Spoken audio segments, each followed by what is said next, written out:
No. Welcome to Double Fries No Slaw Wednesday evening. My days are all messed up. We used to do these on Wednesday night. It's preview time, Richie, and we're over for 3 so far. So let's see if we can get back to what would that be? One out of 4 this weekend. Double Fries No Slaw previewing the Cal episode, previewing the Cal game that Florida State takes on Cal this weekend, a primetime game. We keep putting us at night, which let's talk about that in a minute. How's your week going so far? Good, yeah, man. Excited to be back here to talk about this team. The team's not very good, but I don't think they've quit. I do not think they will quit. And TJ and I promise we will not quit either on the season. But despite both of us being 0-3 in our predictions, I'm pretty sure I'm 3-0 against the spread. So I'm going to take any win I can get right now, and that's one of them that I have. So you've taken the other team every time, is what you're saying? Against the spread, yes.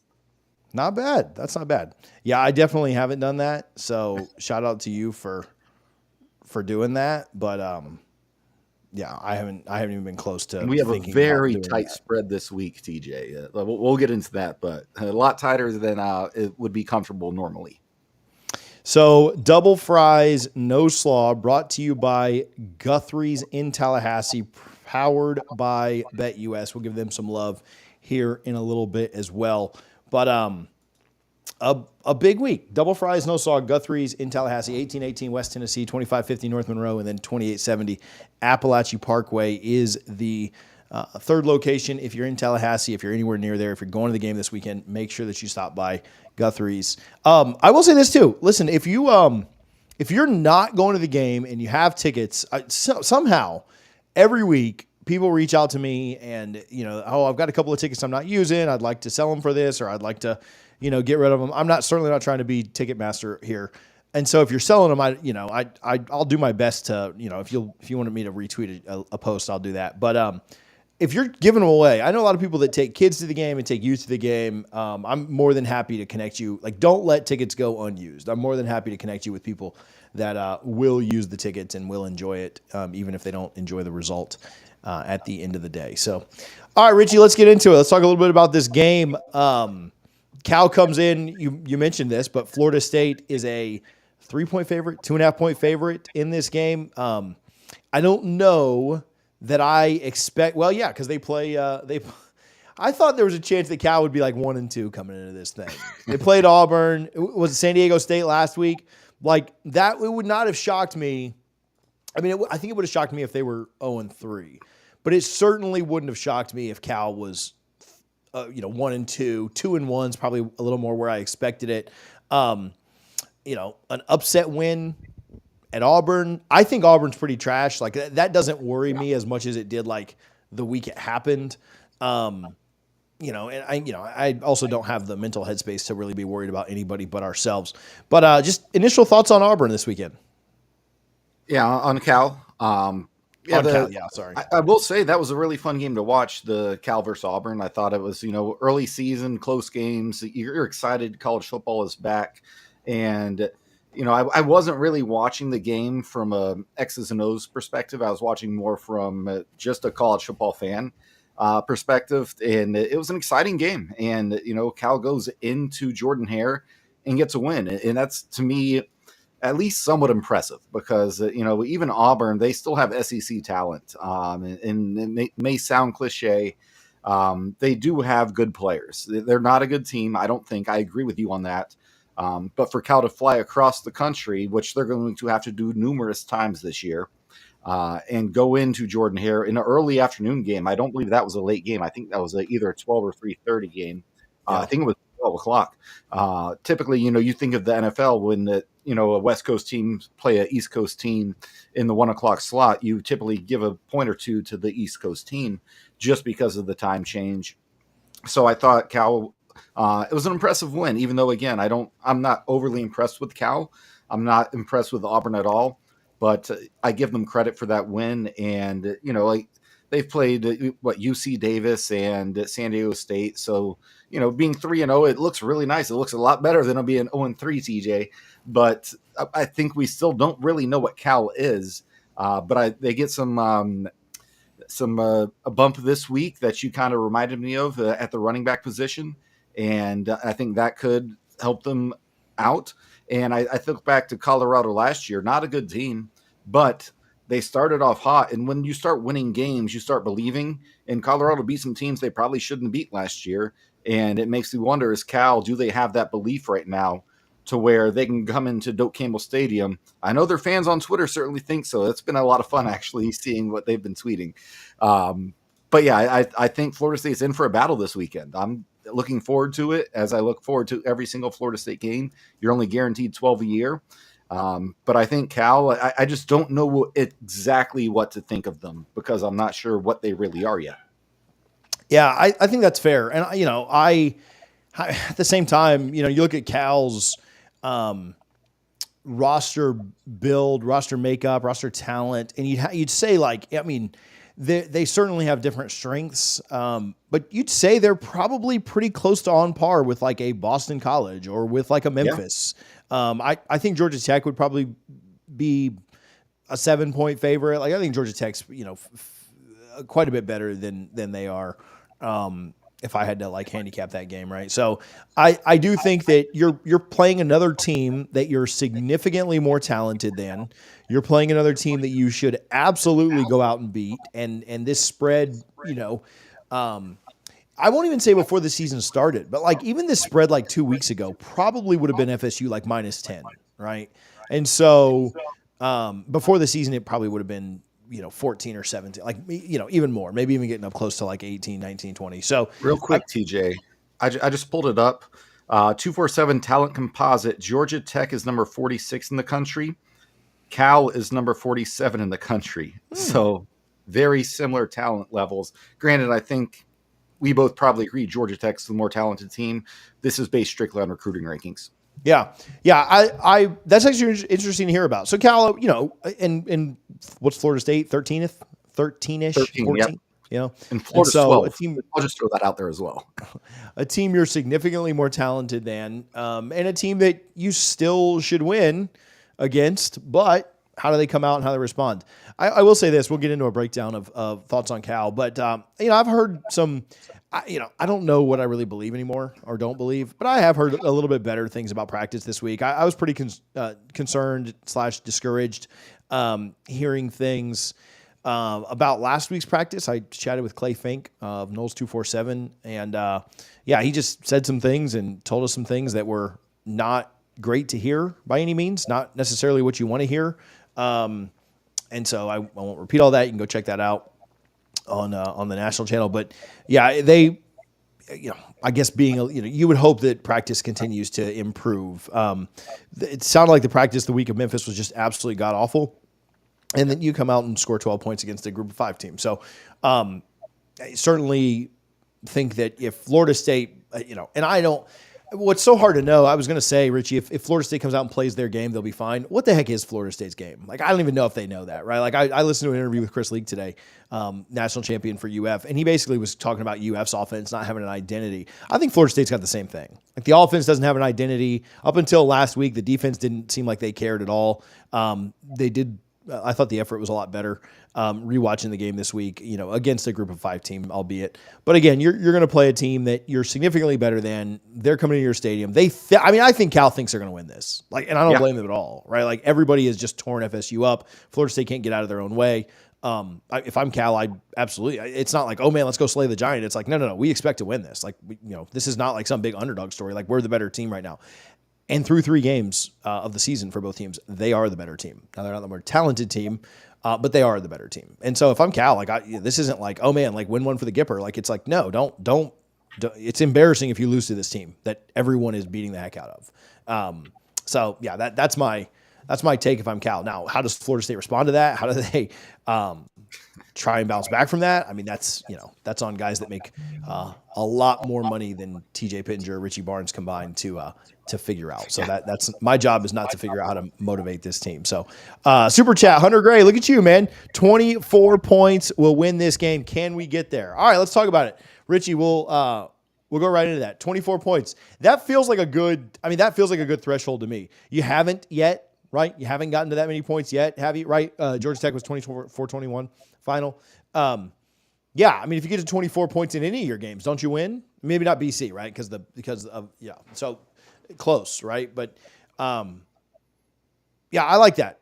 If we get to 24, you feel what's your confidence level? 1 to 10. I'd say 6.5. Yeah, I'll go higher. I'll go 8. I think if you get to 24, you're in pretty good shape. It means your offense has actually looked competent and just probably kept the ball away from them a little bit more, giving your defense a rest. I'll go like 8. 8 out of 10. If you get to 24, I'll say 7. I'll say 7. Yeah. You bumped up by like half a point, bro. Like that's not. He acted like it was good. Oh, okay. I'll go to 7. I'm like, I'll say 8.25. No, I feel good. I feel 24 is somebody said 0. I feel good if you can get to that 24 range. So, all right. Looking at Cal, again, the big win against Auburn. They've been missing some key players, but they get a big time running back this week. In Jaden Ott. He's kind of their do-it-all. Well, he's probable, right? So I'd imagine he plays.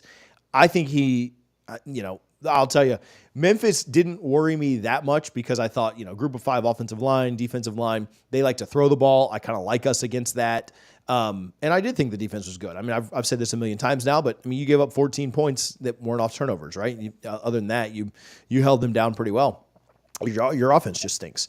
But a power running game like Cal likes to run, a big bruising back that likes to tote the rock a ton.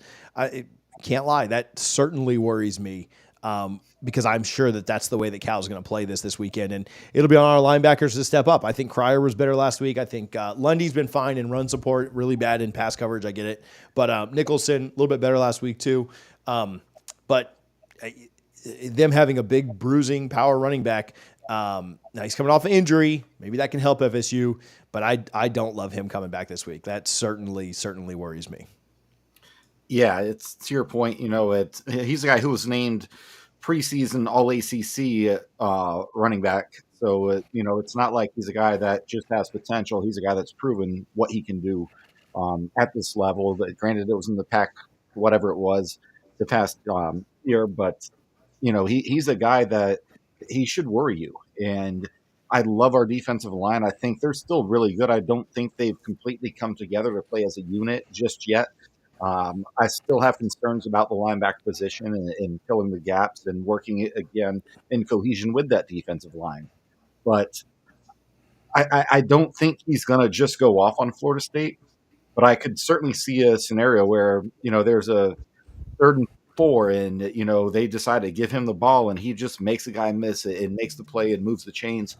That's what worries me. If with someone like him, with his talent, extending drives, and when you extend enough drives, at some point you cash in. And, this defense, I think they've been okay, but they've not shown that they're able to just shut things down when it gets in the red zone or when a team is moving the ball, that they can stop them. So that's what's concerning to me.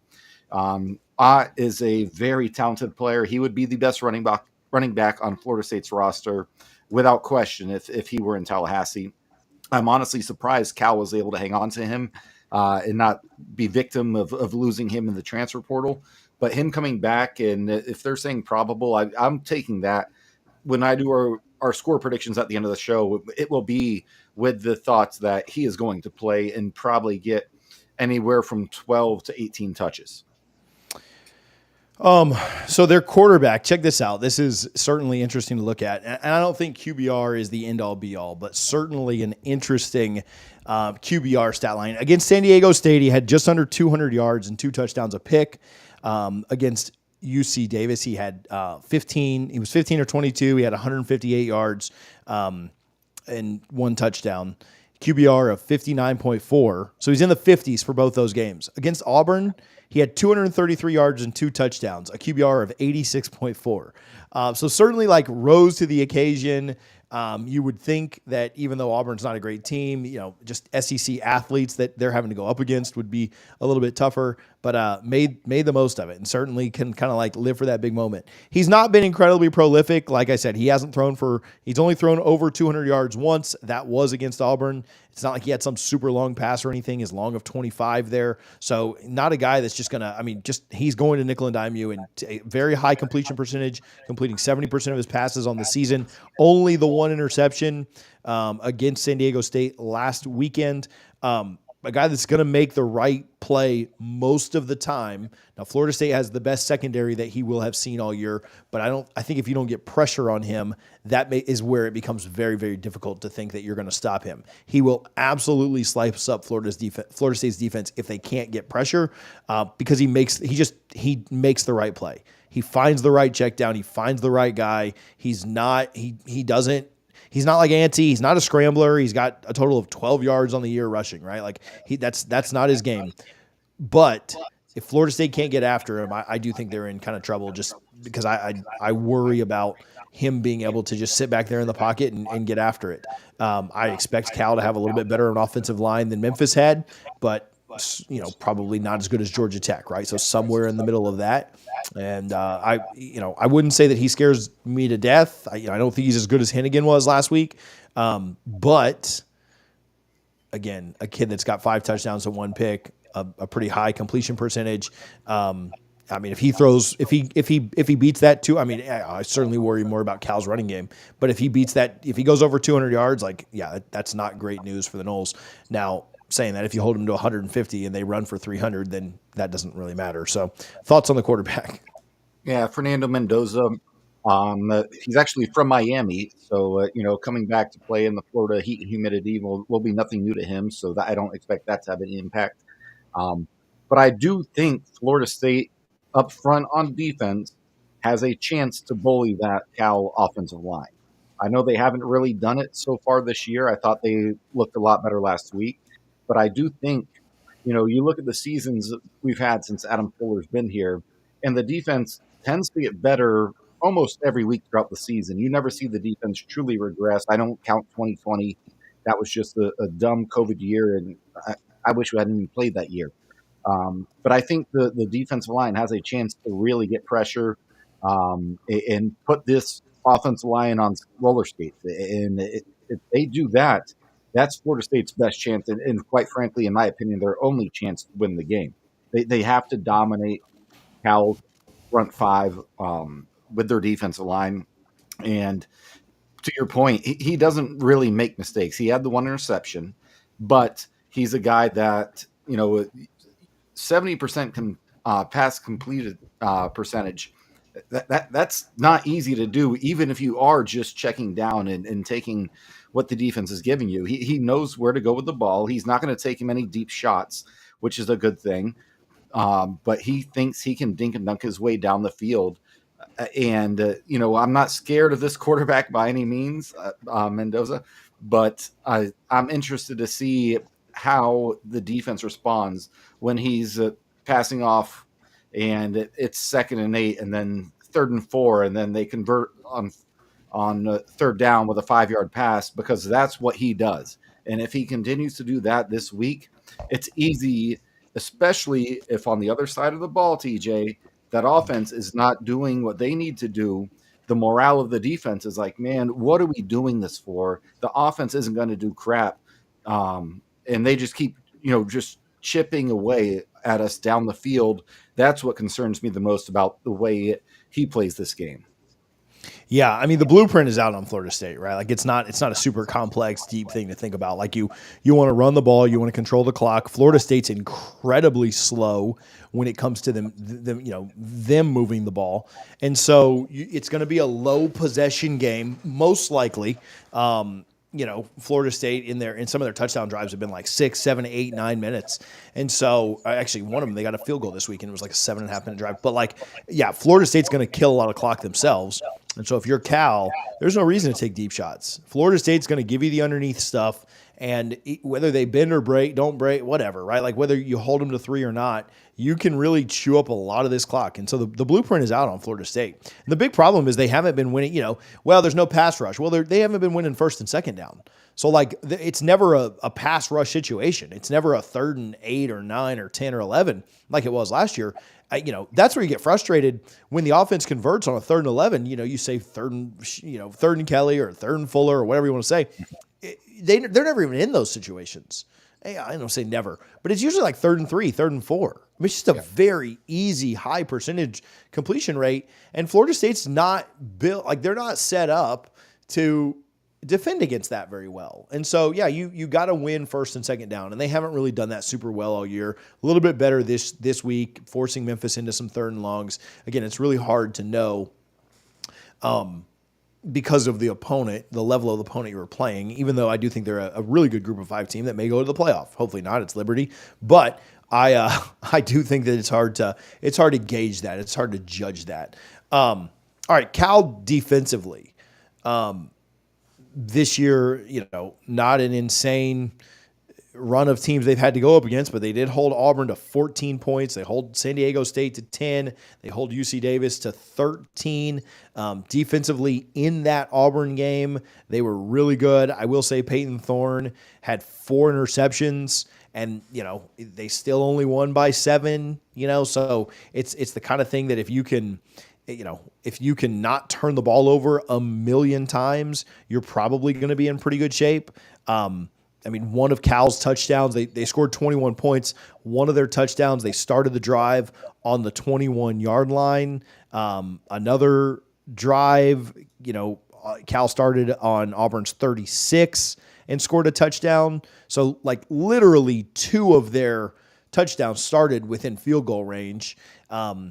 I don't want to say that they would have only scored 7 without that. Like, that's not my point, but like they were like gifted 2 touchdowns. And so, I'm not that impressed with Cal's offense. I will say that. Like, I do think that, I'm not trying to minimize everything they've done. But even their, if you have to go 21 yards and 36 yards to get 2 of your touchdowns, I don't find that to be the most impressive thing, right? Like, their first drive, I will say, like, was a really good long 75-yard drive. Their first drive of the game, their scripted drive. And then after that, they didn't score again outside of really short fields. And so, I don't know, this defense, I will say, again, as maligned as they've been, as much as we've given them crap, the defensive line effort, Richie, to me, looked way better against Cal. No, I'm sorry, way better against Memphis. Now, again, it was Memphis. And the linebackers did play better. Not perfect by any means. Juice Cryer, your number 1 rated defender on the day, like the fact that came from a linebacker is amazing. And then I thought the secondary was fine. I didn't think they were elite. I didn't think they were bad. Like, they were fine. If you got the same performance, I'll say that, yeah. If you got the same performance out of your defense from an effort and focus level that you got against Memphis, you've got every chance to win. Now, again, the offense has to figure crap out. But if you get that same effort level, I would feel fairly confident that Cal doesn't score over 20. Yeah. I feel confident in that. Florida State's linebackers play well again. Defensive line gives effort and no meltdowns in the secondary. I think you hold them under 20. And I think that gives your offense a chance. Like, I'd be shocked if Florida State's offense scored 30, but could they get to 20? I mean, yeah, sure. They did it against Georgia Tech. They were a score away from doing it against the other 2 teams. That's to me, that's where the bar is set. That's why when Austin said 24, I feel pretty good if you can hold them under 24. But if you hold them to less than 20, which I think this defense is capable of, I think you'll find a way to win the game. Yeah, in the rest of the season, I don't think the defense is going to be the reason that you lose any games. I think if you lose a game, which there will be several losses coming up on the schedule, it's not going to be because of the defense. I think they'll be fine. Obviously, linebacker has some serious issues and question marks, but they were okay last week. I was actually pretty happy with them. Justin Cryer, to your point, he graded out the best of any Florida State defender. I think he has a chance to be an all-conference type player next year, should he come back. But the offense, to me, is the major issue. Like, what have we done? Our rushing game has been non-existent, and we'll get into the offense. I'm not going to go into that too much right now. But I don't think the defense is what concerns you in terms of losing games. I think that defense will be very frustrating at times, but for the most part, I think the defense is going to do what they need to do. They will do their job, so to speak, in terms of what we have to do to win games. And maybe we'll switch over to the offense side of the ball now. But the defense, there's some things that bug me and irk me with whether it be scheme or personnel, or to your point, the effort was really good last week, but the defense is not what has me thinking we're going to lose a game. Like, we just can't stop somebody. Like, going back to Charles Kelly, who you mentioned earlier, there were games we went into.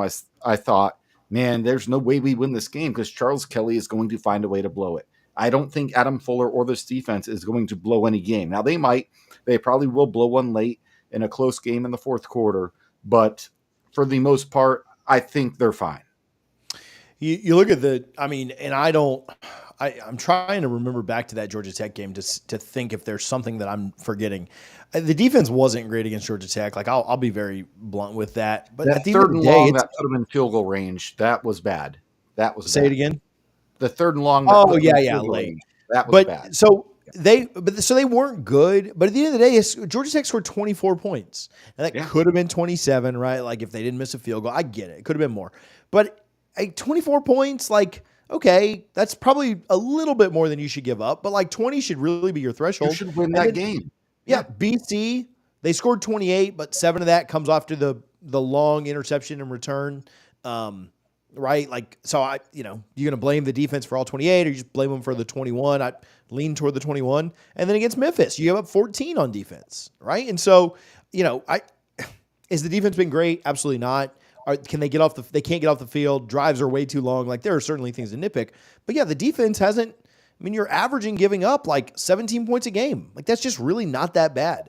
Offensively, all the talk is quarterback. I thought Bud had a good point on a show this week, and he said this, and it makes a lot of sense, that sometimes coaches, the big DJ Brock, controversy, debate, whatever. Sometimes coaches, like, they're so locked in and focused on winning the game, right? And so they do what is best for them to win that game, because ultimately that's how they're judged.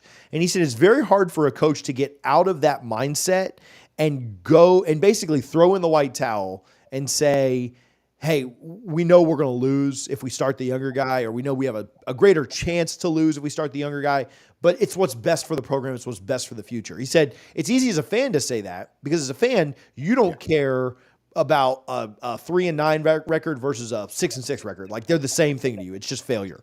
But he said as a coach, their mindset is to win every single game. And so he said that's probably part of why Mike's not making a switch, because he knows that DJ gives him thinks, you can disagree with him if you want, but he thinks that DJ gives him the very best chance to win every single play, every single drive, every single game. And to me, that makes sense, right? Like, I'm not necessarily saying I agree with Mike. I don't agree with Mike. I think he should do that. I think he shouldn't do that. But I think that's a good point. And I think that's probably why you're going to see DJ start the game on Saturday. Now, if DJ struggles, if he throws picks, if he's just inaccurate, really bad, maybe they go to Brock, maybe they don't. When Florida State goes to a young guy, I think that is Mike Norvell saying, this season is completely over. We just want to build for the future. Like, we want to get a young guy in there. We want to build for the future. And if that's if that's what Mike Norvell wants to do, that's fine. If Mike Norvell thinks he can win games with DJ, and the guys around him can play better, and the offensive line, we can get both tackles back this week, and we'll block better, and we can run a little bit.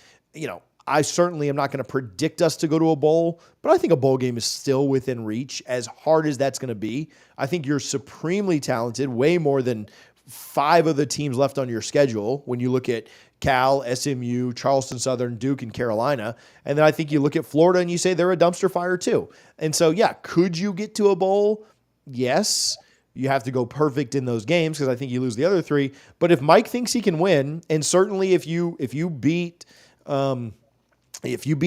Cal this weekend with DJ, he's going to keep starting him, because I do think Mike wants to make a bowl. Like, not that that's his ultimate goal, but anyway, that's my take on the quarterback. What do you think happens? Yeah, and I we kind of touched on that Sunday, and I said that there's a different view from the fan perspective versus the coach perspective. As a head coach, your focus is how do we win this week. I'm not worried about 2025. That'll come here when it comes. But right now, I care about this week against Cal, and if he thinks DJ Uyunglele is the best option to win this week, I don't blame him for playing him. But as a fan who's looking beyond just this season, because this season is over. Like I don't care if you win the next 9 games, your odds are you're still not getting to Charlotte. So you'll end up in like the Tax Slayer Bowl in Jacksonville, and it'll be a forgetful season. Just because of how it started, it'll leave a sour taste in everyone's mouth. Granted, you'll feel excited about, oh, we turned things around at the end of the season, blah, blah, blah. But I don't see this team winning their last 9 games and then a bowl game for number 10. I just don't see it happening. I think that you have two very talented, young, and raw quarterbacks behind DJ in Brock Glenn and Luke Kromenhoek. And I think you need to go to Brock at this point, like right now. Like start him this week. He will not start this week. And the depth chart came out, DJU, there's no or when it comes to between DJ Wingley and Brock Glenn. So at the same time, I don't think even if Mike Norvell knew he was going to start Brock Glenn this week, he would make that known to anybody. He would keep that to himself, and it'd be a breaking news on Saturday, 7 p.m. on the ACC network that Brock Glenn is starting. I don't think that's going to happen, but I think you have to start really considering the idea that if Brock Glenn keeps sitting the bench, and the same with Luke, but more so Brock, and Mike Norvell continues to trot out DJ Uyunglele, and the offense looks like this is struggling to put up, 12 points last week, 20 points, whatever it may be. Well, Ohio State wanted me originally, right? I'm pretty sure I can find another Power 5 school that has had a better year than Florida State is going to have this year, and they would love to bring me in as the likely starter for next season. So why would he not do that? And I think that's kind of the mentality as a coach you need to have these days is understanding it. And Michael Alford, our athletic director, I think he's very, very focused in terms of that he understands why we would have to make a move like that. Understanding we might lose a game or two more than we did, but let's keep this guy happy because he might be the answer to winning 10 games in 2025. So I just think this whole DJ experience has been a complete disaster. And I think it's time to cut ties and move on. And I get why the Battle's End may not want to, because I'm sure they invested a lot of money into him. But at the same time, where we are, nobody thought we'd be sitting here 0-3. It is time for Florida State to move on from DJ Uyunglele. And So let there's me no ask you this. convincing me otherwise. Yeah, let me ask you this, and not to. I know I'm not going to convince you. First of all, I don't think the Battle's End cares. They have to write him a check one way or the other. I'll, I don't mean to speak for them, but I'll tell you, I don't think they care. What about this from a recruiting perspective, right? If you can, like, if they win this weekend and the offense looks a little bit better, right? And they score 28, 27, right? And they win 27-17 or something. The offense looks a little bit more manageable. It looks like they've found some things. It looks like they've built some things. From a recruiting perspective, what about just selling it to recruits of like, hey, we turned it around, we went 6-3 down the stretch, as opposed to, man, we finished 2-10 and the entire class falls apart. Like, is winning for that? I know it doesn't matter to us as fans, right? 6-6 versus 2-10. Is that an acceptable reason to keep it going? I think the fact that we went 13-0 last year and still had a subpar recruiting class by Florida State standards, Florida State's going to have a top 20 class regardless. I don't know about that. I don't know if I'm buying that one just yet. Yeah, well, we belong in the top, 5 to 8 every year. Call it a top 30 class. I don't care. Is that much of a difference? Michigan last year, we were just talking about the 247 talent composite. I think they had like the 17th most talented team in the country last year, and they won a national title. Recruiting is important, and it needs to improve. Don't get me wrong. But I think if you're going to play a guy to barely make a bowl game just to hope that recruiting is there when none of these guys, maybe one or two, might help you in 2025. That's not a reason for me to continue with DJ. I'm done with him. I hope he proves me wrong. I assume he's going to start this week. I hope he goes out and throws for 5 touchdowns and just turns the season around. And again, it's not all his fault. He's not got a whole lot of help from his offensive line at all, which has been terrible. He's not got help from his receivers, not got help from his tight ends. So I don't blame everything entirely on DJ. I just know the fact that he will not be here next year, no matter what. Like, this is his last year of college football. It's time to see what you have behind him to know, do we have somebody that we can ride with in 2025, or do we need to make the decision and potentially try and hit the portal again and see if you can get lucky and strike gold there? So I think what gets lost on that some is I do think, I think I trust Mike enough to think that he does know that, right? I don't think, and I'm not saying that this would necessarily happen, but I think there's a decent chance that this happens. I don't think Mike needs to see Brock come in and just look, I try to be nice with how you say this, right? But I don't think Mike needs to. I don't think Mike needs to see Brock come in and just get his head beat absolutely in and get embarrassed, like lose games by more than we are now. I don't think Mike needs to see that to know whether or not what the future holds, right? Like I think if Brock's not able to do it, and that doesn't necessarily mean that like some live reps wouldn't help him. That doesn't mean that like later on in the year it wouldn't be smart to see what you have from the younger guys. But I would be shocked if Mike doesn't already know that because of what Brock's not able to do against like our second and third and scout team defense, right? And so like if I'm Mike, maybe I already know that. I think that's something that's probably lost on the debate when people are raging on social, and I'm not necessarily saying you, just like, chanting from the stands and everything else. But I think that Mike, there's a good chance that Mike already knows that and thinks like, hey, dog, if you can't get it done against like the second and third string of our defense, like I ain't putting you out there to die, and make it look even worse. Like if I'm Mike Norvell, no, I don't want to lose games by 30, right? Like I don't, keeping it close. Like there is something about, about that having, giving yourself a chance to win games. So I don't know. I think that's probably lost on it a little bit, not necessarily saying that. The other thing I think is my gut is that it would be exactly like what happened to Florida. Right, like you maybe you bring Brock out. I mean, you don't play another scrub team until the very end, but like Lagway comes out and throws for 450 yards and goes off, and everybody's singing his praises. And then he comes out against A&M, goes like 5 for 13, is sacked 3 times, has just like 2 interceptions, like against an okay A&M team. And then what do you do if you're Norvell? Like, do you have to turn back around and go back to do you just keep trying him out there if it's like significantly worse? Like it's just a mess. I mean. That said, on that point, it is and as a fan, me sitting here behind a microphone and a camera, it's easy for me to say that, and I feel that we should move on. But to that point, TJ, it's really difficult. I remember my freshman year, 2006, Florida State. Drew Weatherford beat out Xavier Lee for the starting quarterback job. Or in 2007. Weatherford really struggled, and then they bring in Xavier Lee. He beats Alabama.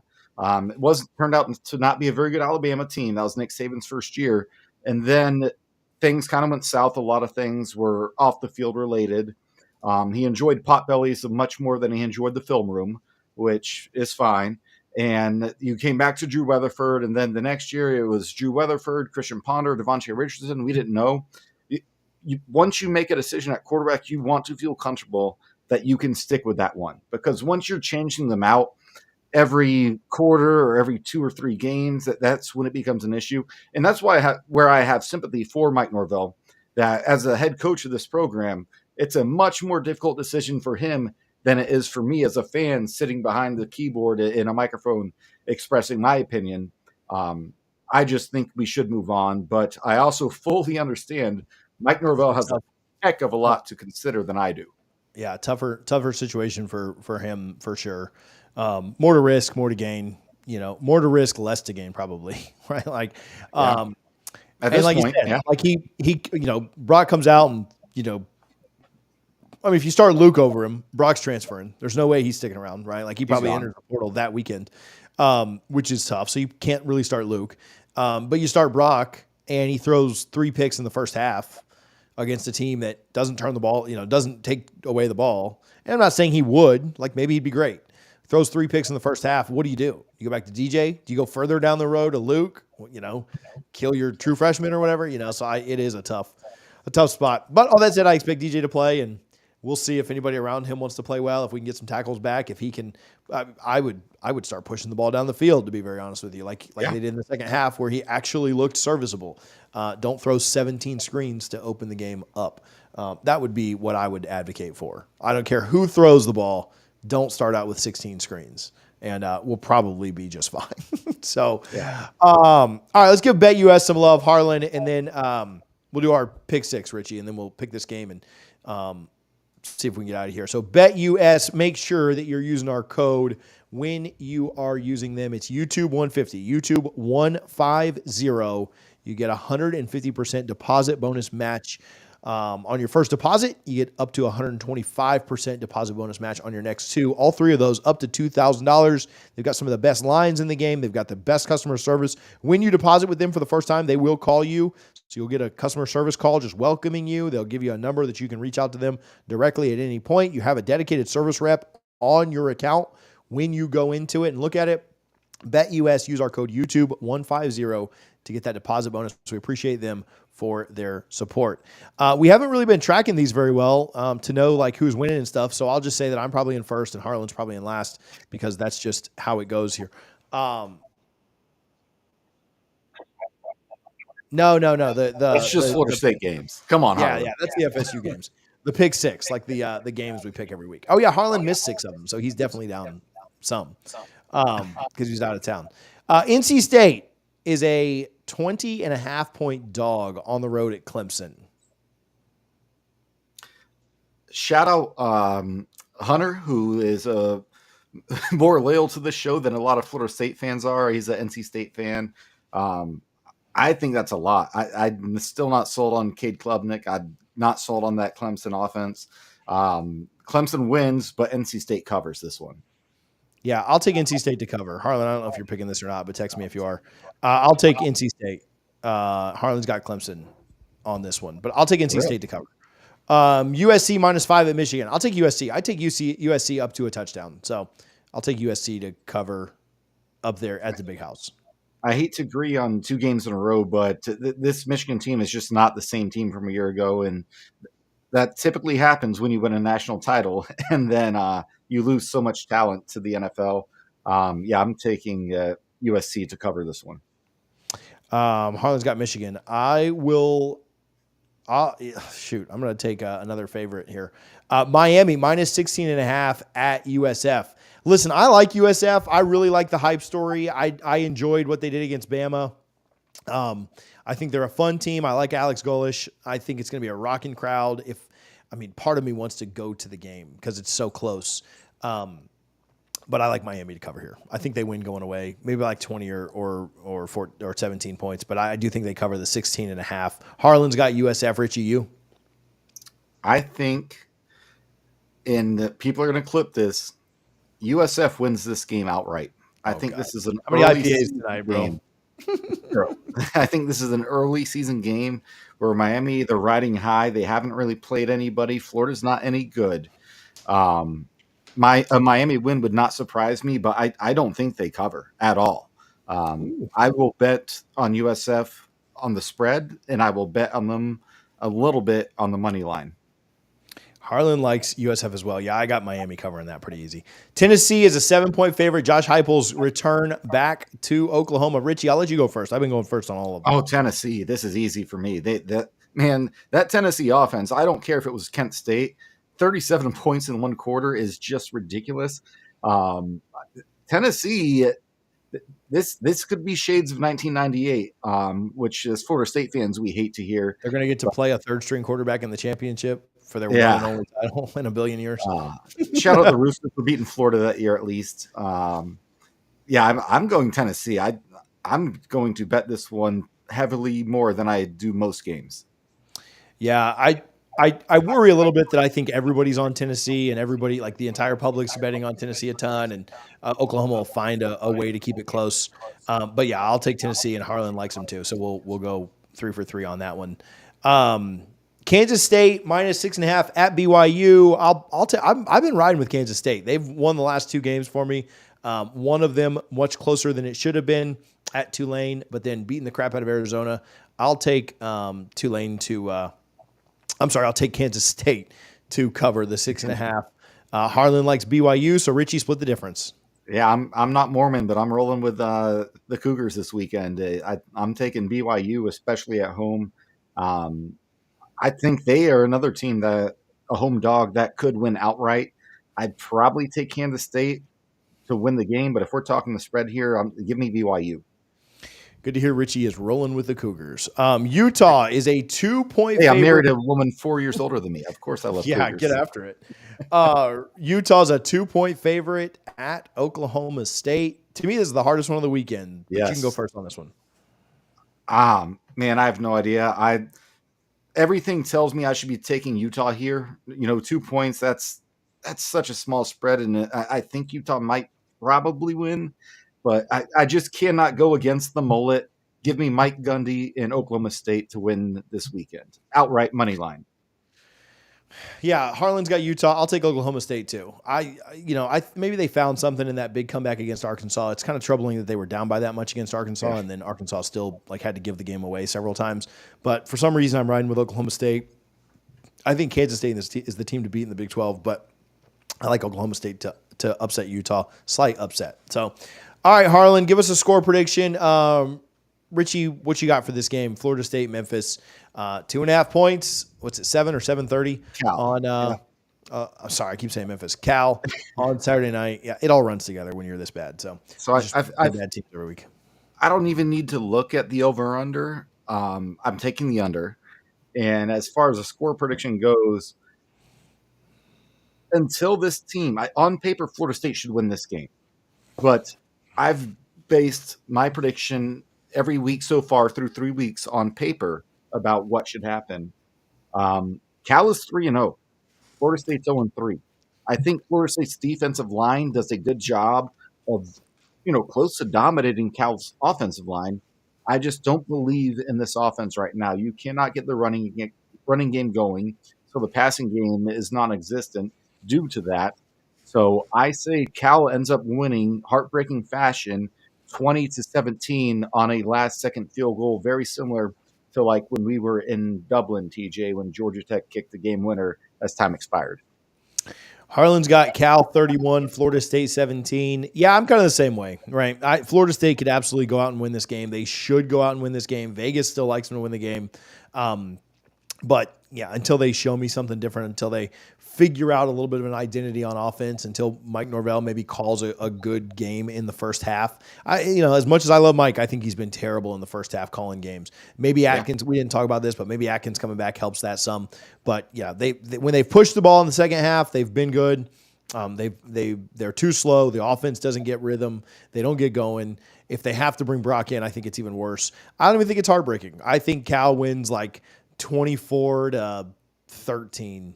And until I see us score more than that, you think about every single game, right? You take away the first drive of the season, which I know that happened. You can't just take it away. Take away the first drive of the season. We scored 14 points. Against BC, we scored 13. And against Memphis, you scored 12, right? And so maybe I should say that we're going to score 11 because of the trend. But I think that's about where this offense is right now. 12 to 14 points. I'll say, like I said, they only get in the end zone once, so we'll go 13 to 20, whatever I said, 24. Cal wins.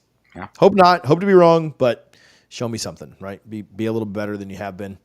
I hope people have a reason to clip this to shame us because nobody's gonna. Yeah, I don't think so, man.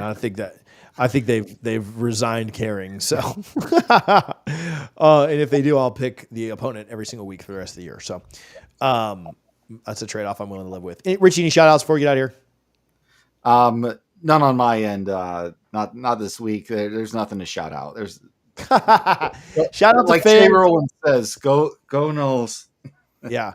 Shout out the fans, shout out the band. Hopefully you guys will it'll be a fun time in Tallahassee this weekend anyway. Maybe not during the game, but it should be a fun time regardless. Make sure you run by Garnet and Gold. If you're up there, run by Guthrie's and get you a